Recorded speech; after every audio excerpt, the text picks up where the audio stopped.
This is KUTV Primetime News with Irene Mwangi.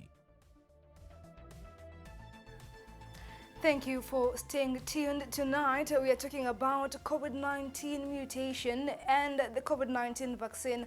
Of course, the Ministry of Health has said that the vaccine is coming to the country come the beginning of next month. And tonight you're having Dr. William Songok to sort of give us an elaboration concerning the issue of COVID-19 strains. Welcome, Dr. William. Thank you so much. Appreciate your invitation and your hospitality today. All right. Thank you. So let's start off from the point of the unique COVID-19 variant that has been found in the country that is quite different from one that was found in the UK and South Africa. What can be attributed to this kind of mutations, and is it sort of correlated with our human behavior? What brings these mutations? All right, that's a good question. So when you look at the current mutation that has been found in Kenya, 97% of this mutation have the N641D mutation, N614Y mutation. And this mutation has also been found in the UK as well as the South Africa. So going back to the mutation that are already circulating and have created a lot of concern is the UK variant, the South Africa variant, and there's another variant that is not talked about much, the P1 variant. So let's talk about the UK variant first. So the UK variant has, it spreads really fast in terms of transmission rate. It has 3-point mutation in that when you look at the genome, there is a sequence changes that occurs within the genome, and 3 of them as well as 3 deletions. And also when you look at the South Africa mutation, it also contains the variants that look similar to what you see in the UK variant, but it doesn't have the deletion. And then there's a new mutation that is not receiving much attention. That's the P1 mutation. And this variant was actually discovered upon the arrival of 4 people who had traveled to Brazil and then came back to Japan. And when they look at this mutation, it was really significant in that it had 17 deletion and 3-point mutation. So that is the one that has really created a lot of concern for scientists, because now with this mutation, it poses the question of whether the new vaccine that will be developed will actually be able to combat the P1 variant. But the 2 other variants, they haven't shown that there is much changes when it comes to immune response to that. Now, looking at the way we're handling coronavirus in the country, the Ministry of Health, of course, some of the restrictions that have been put in place, including travel restrictions, have been loosened a bit.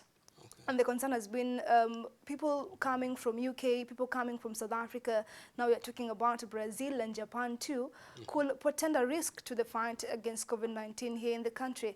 Now with these mutations, do you think the government should be quite concerned concerning the issue of travel restrictions, given that this is a global pandemic? Yeah, that's a good question, and it's a question that bogs the minds of scientists like us, because now we have a mutation that is spreading fast, and the infectivity rate from one person to the next is quite high. But it now begs the question of if we locked down the entire country, then what's going to happen to the economy? What's going to happen in terms of the ability to carry out activities globally? So looking at the variant, when you look at the mutation, as I mentioned, they have a point mutation that is common among all these variants that have been discovered. The N501Y. That mutation is already found here in Kenya, and it's also found in the South African as well as the UK variant. So it's possible that the virus is already circulating in the country, because this virus was, before it was put forth, it had already been circulating since October.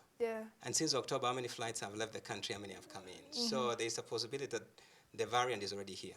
And when you look at the Kemri study that was done in Kilifi, it was a little bit localized. They only carried out 294 samples were the ones that were sequenced. And when you look at the country, we've had over 90,000 cases. We've had 1,700 deaths. I mean, there's and then to carry out statistics based on 294 variants and 294 samples, and to be able to give a global statistics of the country is far-fetched. It's a backdrop. So really, unless we carry out more analysis, sequence analysis of the people who had been infected, then we really know the scope of the virus. So globally, I mean, we are globalization, we are a heavily connected world.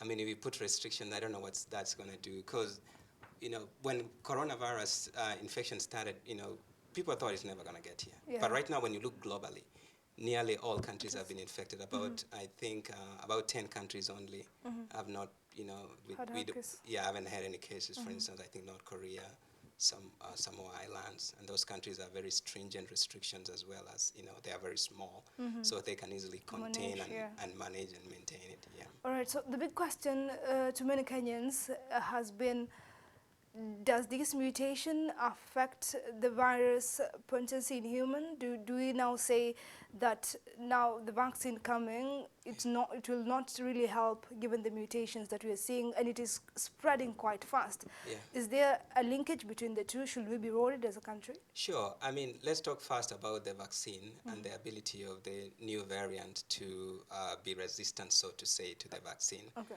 So when you look at the history of vaccination, so from Edward Jenner in 1700s, and then we come to many more vaccines that were developed, including the polio vaccine that were developed in 1955 by Jonas Salk, and then we have the HPV vaccine in 2006. Some of these are RNA viruses, okay, and we'll talk about that in a minute. But when you look at the mutation that occur, the vaccines that are developed are very robust. All right. So they tend to really overcome the changes that occurs within the virus. So most viruses, although they mutate, the mutation is not significant enough to really affect the robustness of the vaccine. So should we be worried? I'll say not that much, because the vaccine and the studies that have been done with Pfizer, BioNTech, all these vaccine, Moderna, and then the UK vaccine have not shown that, you know, the antibodies respond well to these viruses. The mutation really don't affect the ability of the vaccine to clear the virus. Okay, now let's talk about the issue of the vaccine, Astrazeneca. We have seen Cabinet Secretary Mutai Kagwe, is the Cabinet Secretary for Health, being put on the hotspot and being asked, why have you preferred AstraZeneca? What is the relation? Does it mean that the other vaccines cannot really help in the fight against COVID-19 here in the country? Some have attributed politics to it. When you look at these different vaccines, the one that has been brought by the United States, the one from China, what is different when it comes to this particular vaccine, and why do you think the government preferred AstraZeneca? Sure. So let us talk first about the different types of vaccine, the one that have been out on the market. So you have the Moderna, you have the Pfizer, and then you have the Astrazeneca from UK. Yeah. So when you look at these three major ones that have actually come, and then there's Johnson & Johnson's that was recently also given emergency authorization. So when you look at the Pfizer vaccine, that is the first one that was approved. The thing is, the vaccine has to be stored in very cold temperatures, like minus 60 degrees Celsius to minus 70. So the feasibility of that vaccine coming to this country and really being disseminated to a place like Turkana and to be disseminated to every area where people can get it, it's quite difficult, because it requires, it's very expensive to transport it in that cold temperature. And then the efficacy rate is 95%. And then when you look at the Moderna vaccine, it needs a temperature of minus 15 to minus 25. So it still requires a cold temperature, but not that cold. Okay, and the efficacy rate is also around 95%. And then you have in terms of technology, both of them are RNA. You know, they use the RNA technology to develop this vaccine. And then when you look at the UK version, that one they used where they put the virus they put the DNA inside an adenovirus and then injected it into the patient to develop the antibodies. So it also has a high efficacy rate. It can be stored in a freezer, not very cold. And then we have the Johnson & Johnson's, which can be stored at 2 degrees Celsius. So that is the best. And when you look at these vaccines, the Pfizer vaccine and the Moderna vaccine and the Astrazeneca, all of them needs a booster vaccine after you get it. The Johnson & Johnson, you only get one and that's it. So if the government can get the Johnson & Johnson's, that will be wonderful when it comes to procuring the vaccine. But why the government is choosing one over the other, I mean, I don't know, with the politics and what's going on behind that. And when you look at what's going on in the news, I mean, reading from the newspaper, what has been put out on the Business Daily on the 14th last week. Yeah. They say that Kenya plans to get 11 million from the African Union. Yeah. Okay, and then they plan to get 24 million from COVAX through KAVI. Yeah. And then they plan to get another 12 million from other sources. So the thing with vaccines is that, you know, where do we stand in Africa on the table when it comes to getting the vaccines? Because the first world countries will go for it. So they started this association, KAVI, COVAX, which gives a voice to every nation, even those who come from the poor, from who can't access the vaccine quickly. And that's what we are banking on as a country. So saying that Mutai Gagwe has chosen one over the other, it's not really written on stone. I think it's still up in the air, because all you can see is that they plan. They are, still planning, so it's a postulation. There is really nothing written on stone about it. All right. Yeah. Now, there has been an issue in the UK. We have noticed a spike of cases, and some have said that it has been attributed to mutation. So there's something that has been said that that spike in protein, something of the sort. Yeah. So is there a linkage between COVID-19 mutation and an increase of cases? Is there any linkage between that particular trajectory? Sure. So when you look at the virus, so you've seen these images that are out there. There is also the mRNA inside. That is the blueprint. That is what dictates what comes out of a virus. And then you see those spikes that are out there. So those spikes are the one that binds the receptors, the S2 receptors on the cell, allowing the cell to enter. So any mutation that occurs within the region that controls the spike proteins really affects or increases the chances of the virus. It can either favor the virus or not favor the viruses. And those mutations that favor the virus tend to get propagated or are passed on to the next viruses when they are made. So what has been found is that the new mutation that is going on in the UK is 70% more transmittable. What does that mean? It means that the virus can spread quickly, that if I get infected, I can infect more people, and those people can infect other people. So the transmission rate is high. So when you think about the immunocompromised, those people with pre-existing conditions with lung problem, that means that they can easily get infected with these with a new strain. So when it gets to the country, so the reason why you see those spikes in UK is just because of an increase in the mutation rate, which spread really fast. All right. Now talking about mutation. Looking at HIV, which is now HIV and AIDS, which are now an epidemic, some have said, scientists have said that the reason why we don't have an HIV and AIDS vaccine is because it mutates very fast. Now, looking at the way we're having the strains of COVID-19 or the mutation of COVID-19, are we seeing a situation whereby the vaccines will be rendered powerless in years to come? Will we see a situation whereby Astrazeneca can no longer be used in COVID-19 in some people due to the having the strains being multiplied? Is that something we should be worried about? I think what the development of vaccine actually offers us is hope when it comes to development of HIV vaccine. Because for 30 years, as scientists, we've been studying how we can generate an HIV vaccine, and we have not been able to do it. COVID came in, and we were able to produce a vaccine in less than a year. In fact, some people are skeptical whether this is a real vaccine or not. So going back to HIV/AIDS and the difficulty that comes with generating the vaccine is that this is an RNA virus. So we have RNA virus and DNA viruses. RNA viruses are very poor proofreading mechanism. Think about it, if you're writing with a pencil versus an ink pen. If you write with a pencil, you can erase and fix the mistakes that you've done. If you write with a pen, there is really not much you can do. RNA viruses like writing with a pen. Once you make a mistake, there is really not much you can do. DNA viruses, you can erase and fix the problem. So HIV, the thing is that it makes a lot of virions once it infects a cell. Like one cell infected can produce 1 billion virus particles, so within a day. So it churns out a lot of virus particles, and in the process, it makes mistakes, and those mistakes can be passed on, and that's why it's so difficult to develop the vaccine. So every time you make a vaccine for the new, for a different variant, it changes. But what this mRNA technology may do is that we can actually target a particular receptor within, and then make the mutation, take that part of the mRNA and use the mRNA technology the way they used in developing the Moderna vaccine and the Pfizer vaccine, and then be able to use our bodies now as factories to generate the proteins that will actually elicit an immune response, that when the real virus comes in, then our bodies can be able to combat it. All right. So it gives some hope more than a demise. All right. Now, there has been a question that does the entire body system forget about the virus due to the many variations? For example, in an environment in UK or in South Africa, getting the different strains, do we see a situation whereby the body, even after being vaccinated, years on, it forgets the virus due to the mutation? Sure. Development of antibodies in the body goes through a very rigorous maturation process. There's a lot that happens, somatic, hypermutation. There's a lot that goes on in there. And it's a very stringent process to generate the antibodies within our bodies.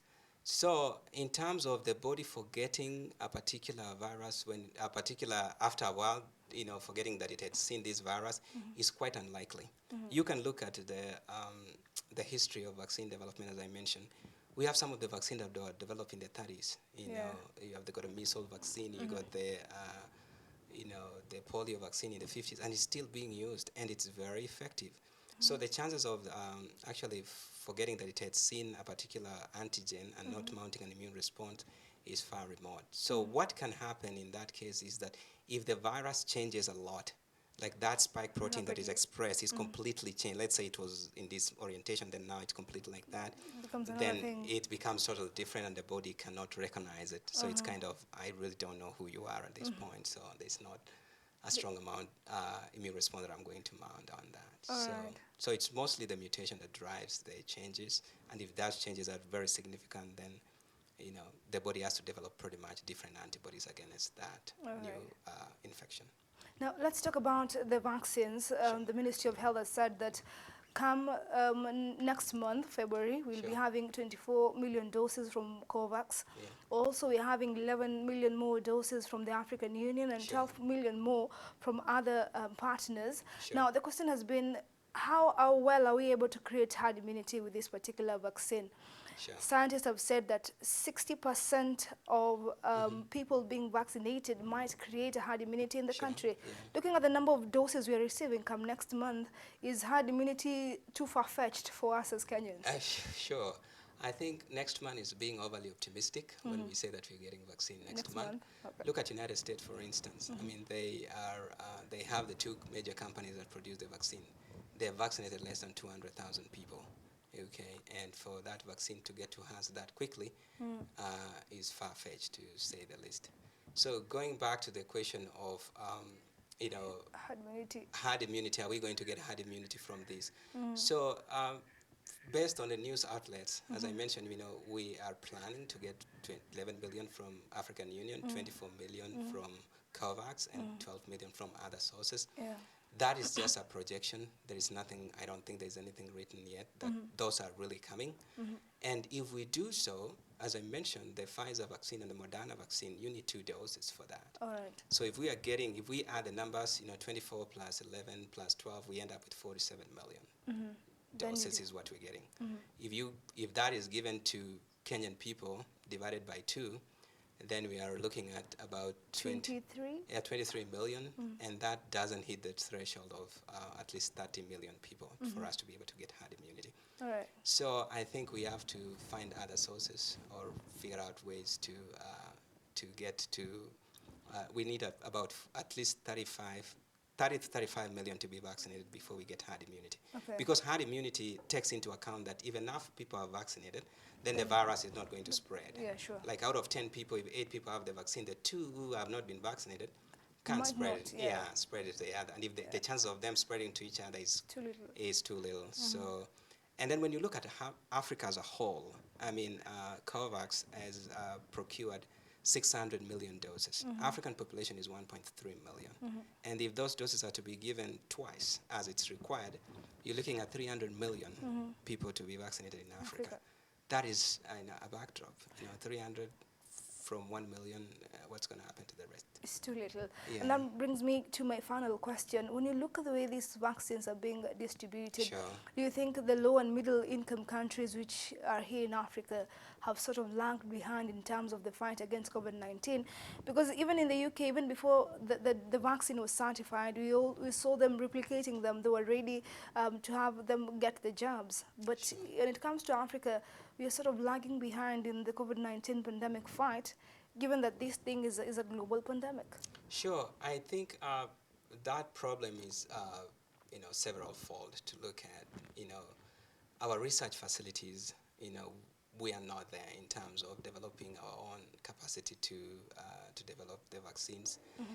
And when you look at as you mentioned, the distribution of vaccines, are we really lagging behind? Mm-hmm. That's why I said at the beginning is that when COVID hit the world pretty much, and companies rushed to make the vaccines, scientists came up with an idea that if the vaccines come, then the poor countries will be left behind. Yeah, sure. So we need to form an association where everybody on the table will have an equitable voice in terms of getting the vaccine.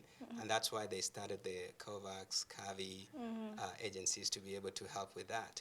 And the South Africa president is running it, and he's been really advocating for that. All right. But whether we have a fair share of that on the table, this CAVI was started, I think, in April of last year. All right. So we really don't know how it works, and it's not clear how effective they are when it comes to negotiating for the vaccine.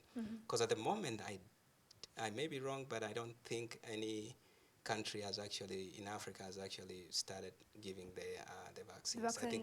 I think South Africa has really procured it, and they have actually got a note that they're going to get the vaccine, but the other nations are really lagging behind. But there's hope. When COVID started, we had the issue with PPEs not being there. Masks were expensive, but right now you can see that things are getting there. Yeah. So towards the end of the tunnel, we will be able to get what can help us. Yeah. All right. Thank you so much, Dr. William Songok, for making time and giving us a perspective concerning the COVID-19 strains and the vaccine that we're expecting here in the country. Sure.